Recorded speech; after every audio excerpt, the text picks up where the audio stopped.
kemasan maupun curah di Pasar Calang, Kabupaten Aceh Jaya tidak ada tanda terjadi penurunan.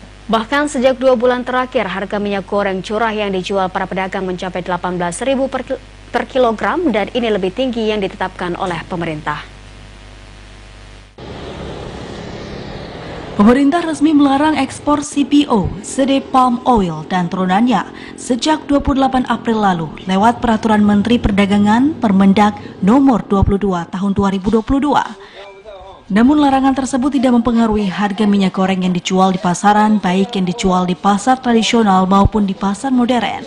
Seperti halnya di Kota Calang, Aceh Jaya, untuk harga minyak goreng curah per 1 kg dijual dengan harga Rp18.000 per kilogramnya. Padahal harga yang ditetapkan pemerintah di angka Rp14.000 per liter. Para pedagang berasumsi tingginya harga jual disebabkan harga tebus yang tinggi, sehingga mereka terpaksa menjual di atas yang telah ditetapkan pemerintah. Salah seorang pedagang, Muhammad, mengungkapkan adanya larangan ekspor CPO dan minyak goreng oleh pemerintah memiliki pengaruh sedikit dari ketersediaan minyak goreng di pasar, baik minyak goreng curah dan minyak kemasan.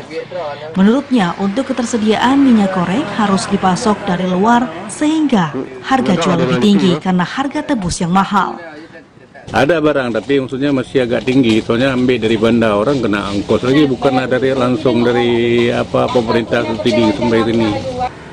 Pihak pedagang berharap pengelolaan minyak goreng harus ditangani langsung oleh pemerintah sehingga harganya bisa kembali stabil.